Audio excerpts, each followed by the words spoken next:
pieces. Here's another piece. Then once I got underway, after I was convinced a few people at these studios that I could do this, so then I got involved with some of the shows that were popular for the day. Airwolf. Oh, Airwolf. Okay. So I did a lot of things. Here's Miami Vice. Very first. Woo! We love that show. That's a good show. Very first premiere one, and I did quite a few works for them. Sometimes I recycle.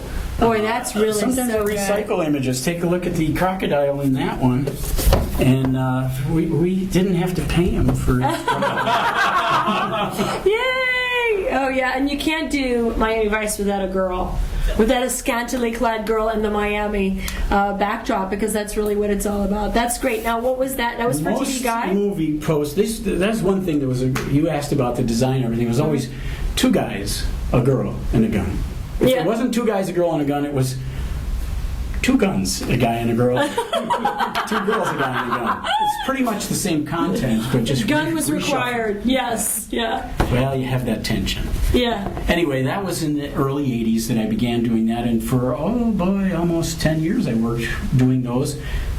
Pretty regular at first, 2 and 3 of them a week. So where would this be placed if this was in black and white, or and is this? What are you using on this? What is this Conte crayon, and what's going on here? Charcoal drawing, and then painted with acrylic airbrush paint over. Oh, wow. And then bring back the highlights with the white. Okay. In order to make them pop and stand out. Yeah, because you never find any illustrators and movie artists that I wouldn't label as mixed media. There's always a lot of different stuff going on at the same time that you're using, because it needs to be able to show up in print, which is flat, but it needs to pop off of it. So somehow that always lends itself to the multimedia aspect of the way you guys work. It used to but be. But why black and white instead of in color? Well, the reason for that, if I may take a little side trip here again, was because these particular pieces were exclusively commissioned for TV Guide. So all these movies of the week.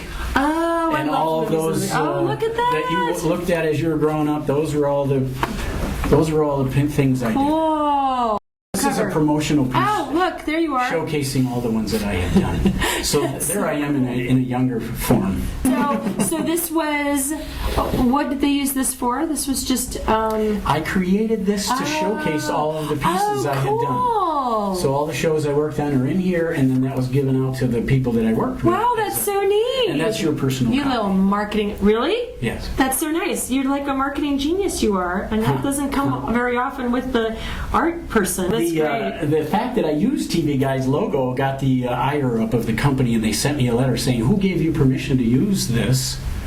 And then they threatened me in the letter, but in the end they PS'd me. This was their legal defense there. They said, we dug it though. P.S. Very nice job. So how much does, when you're working on art like this, how much does your inner critic take over and make you stop and start over, or how often? Because I know you're fast when you're on deadline. You're pretty well known for. Well, some people have to be and just aren't anyway. I don't know how long they stay in the business when they're like that, but being good and fast. I mean, as an illustrator, and especially in this kind of environment, when you're here, we need this, and we need it by next week. But at that point, you've got a deadline happening, and then you, as an artist, how do you keep the joy and the excitement about what you're creating when you're on a deadline, and then you're trying to not kind of give in to your inner critic? What goes on in your the artist inner critic, as you call it, is always there.